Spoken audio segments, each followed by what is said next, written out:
ఎంత ఉచితంగా అనుగ్రహించాడంటే దేవుడైన యేసుప్రభుల వారు భూమి మీదకి మానవుడిగా వచ్చి మనందరి జీవితాల కొరకు, మనందరి బ్రతుకుల కొరకు సిలువ పైన మరణించి తన జీవితాన్ని సమర్పించి ఉచితంగా పాపం నుండి మనకు విముక్తి కలుగజేయటకు దేవుడిచ్చిన గొప్ప ధన్యత అది. అందుకే ఈ సమాజంలో ఈ ప్రతికూల పరిస్థితుల్లో లేదంటే మనం బ్రతుకుతున్న విధానంలో మనిషిని పాపం అనేది ఆక్రమించేసింది. మానవుని జీవితంలో పాపము చెరగా నిలబడిపోయింది. ఈ చెర నుండి విడుదల కలిగించేవారు భూమి మీద ఎవరైనా ఉన్నారంటే ఎవరిని చూసినా కనబడదు. ఎందుకంటే పాపం నుండి విడుదల కావాలి అంటే పాపము చేయని వాడు మాత్రమే పాపము నుండి విడుదల కలిగించగలడు. అలాంటి పాపము చేయని వారు ఈ భూమి మీద ఎవరైనా ఉన్నారంటే ఒక రక్షకుడైన యేసుప్రభుల వారు మాత్రమే ఈ భూమి మీద ఉన్నారు. ఆయన మాత్రమే పాపం నుండి విడుదల కలిగించగలడు. ఆయన మాత్రమే స్వర్గానికి, మోక్షానికి నాయకుడు.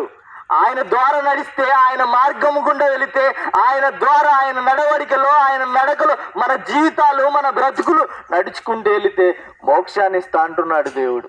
మానవుని జీవితం ఎంతకాలం?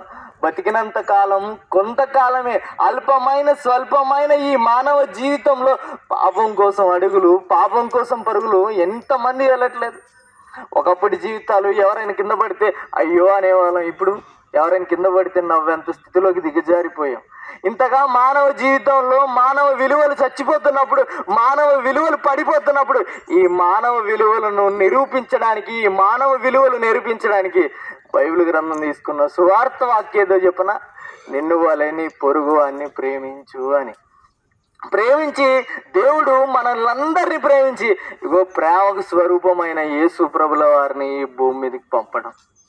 ఈ పొరుగు వారిని ప్రేమించు అన్న దాంట్లో ఏ నేరము చేయలేము, ఏ ఘోరము చేయలేము, ఏమి ఆలోచించలేము. ఈరోజు మనిషిని చంపుకుంటున్నాడు, మనిషికి మనిషి అన్యాయం చేస్తున్నాడు, మనిషికి మనిషి ద్రోహం చేస్తూ మనిషిగా చచ్చిపోతున్నప్పుడు ఈ మనిషిలో మానవత్వాన్ని తీసేసి దైవత్వాన్ని తీసుకురావడానికి యేసు ప్రభుల వారు ఈ భూమి మీదకి వచ్చాడు.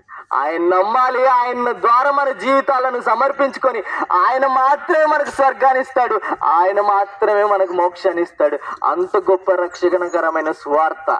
ఈ సువార్తను మీరు వింటున్నప్పుడు, మీరు కరపత్రికలు చదువుతున్నప్పుడు అయ్యో మా జీవితాలు కూడా ఆయనకు సమర్పించి, మా జీవితాలు కూడా ఆయన ద్వారా వెలిగింపబడి, మా బ్రతుకులు కూడా మా జీవితాల్లో, మా కుటుంబాల్లో ఆయనకు సమర్పిస్తే ఎంత బాగుంటుందన్న ఆలోచనతో మనం అందరం ఈ సువార్త వాక్కును వినవలసిందిగా కోరుకుంటూ ఈ మాటలు ముగిస్తున్నాం.